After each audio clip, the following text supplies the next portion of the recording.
America और Iran के बीच एक बार फिर तनाव चरम पर पहुंच गया है। इस बीच अमेरिकी राष्ट्रपति डोनाल्ड ट्रंप ने ऐसा दावा किया है जिसने पूरी दुनिया का ध्यान अपनी ओर खींच लिया है। ट्रंप का कहना है कि अमेरिका और इजराइल के हालिया हमलों में ईरान की सैन्य ताकत लगभग पूरी तरह खत्म हो चुकी है। इतना ही नहीं, उन्होंने दावा किया कि ईरान के शीर्ष सैन्य कमांडर मारे जा चुके हैं और देश की नेतृत्व क्षमता को भी बड़ा झटका लगा है। एक मीडिया को दिए इंटरव्यू में ट्रंप ने कहा कि अब ईरान के पास ना मौजूद नौसेना बची है, ना एयरफोर्स और ना ही एयर डिफेंस सिस्टम। उनके मुताबिक ईरान की सैन्य ताकत को पूरी तरह कमजोर कर दिया गया है। ट्रंप ने एक और बड़ा दावा करते हुए कहा कि ईरान के मौजूदा सुप्रीम लीडर अयातुल्ला अली खामेनाई के बेटे मुज्तबा खामेनाई भी 90% खत्म हो चुके हैं। उनका कहना है कि हालिया सैन्य अभियान में वे गंभीर रूप से घायल हुए, जिसकी वजह से वे अपने पिता के अंतिम संस्कार में भी शामिल नहीं हो पाए। हालांकि ट्रंप के इस दावे की स्वतंत्र रूप से पुष्टि नहीं हुई है। मुज्तबा खामेनाई लंबे समय से सार्वजनिक रूप से नजर नहीं आए हैं, जिससे उनकी सेहत और मौजूदगी को लेकर कई तरह की चर्चाएं जरूर चल रही है। इसी बीच ट्रंप ने हॉर्मुज जल मरुमध्य को लेकर भी बड़ा ऐलान किया। उन्होंने कहा कि अब अमेरिका इस अहम समुद्री रास्ते की सुरक्षा की जिम्मेदारी संभालेगा।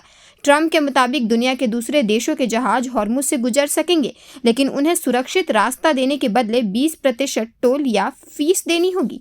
वहीं उन्होंने साफ कहा कि ईरान के जहाजों के लिए यह रास्ता बंद रहेगा। ट्रंप ने social media platform truth social पर भी लिखा कि अमेरिका अब हॉर्मुज स्ट्रेट का गार्जियन बनेगा और ईरानी जहाजों पर रोक लगाने की नीति फिर से लागू करेगा। लेकिन अमेरिका के इस ऐलान पर ईरान ने भी तुरंत कड़ा जवाब दिया। ईरान के विदेश मंत्री अब्बास अरागची ने कहा कि हॉर्मुज जल मरुमध्य की सुरक्षा का ऐतिहासिक और कानूनी अधिकार सिर्फ ईरान के पास है।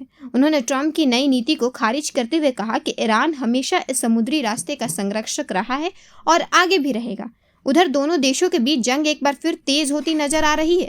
रिपोर्ट्स के मुताबिक पिछले कुछ दिनों से अमेरिका लगातार ईरान पर हमले कर रहा है। ट्रंप ने अमेरिकी संसद को भी जानकारी दी है कि ईरान के खिलाफ सैन्य अभियान दोबारा शुरू कर दिया गया है। अमेरिकी कानून के तहत राष्ट्रपति सीमित समय तक बिना संसद की मंजूरी के सैन्य कार्रवाई जारी रख सकते हैं। इस बीच हालात तब और गंभीर हो गए जब हॉर्मुज से गुजर रहे बहरीन और यूएई से जुड़े 2 टैंकरों पर हमला हुआ। इन हमलों में भारतीय मूल के एक नाविक की मौत हो गई, जबकि 8 अन्य लोग घायल बताए जा रहे हैं। इस घटना के बाद यूएई ने भी ईरान को कड़ी चेतावनी दी है। ऐसे में आशंका जताई जा रही है कि अगर हालात नहीं सुधरे तो पश्चिम एशिया में संघर्ष और ज्यादा फैल सकता है।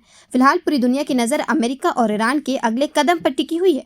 अगर तनाव इसी तरह बढ़ता रहा तो इसका असर सिर्फ मध्य पूर्व ही नहीं बल्कि पूरी दुनिया की अर्थव्यवस्था, तेल की कीमतों और वैश्विक व्यापार पर भी पड़ सकता है। सबसे बड़ा सवाल यही है कि क्या अमेरिका और ईरान के बीच बढ़ता यह टकराव अब और बड़ा रूप लेगा या फिर कूटनीति के जरिए हालात संभल जाएंगे।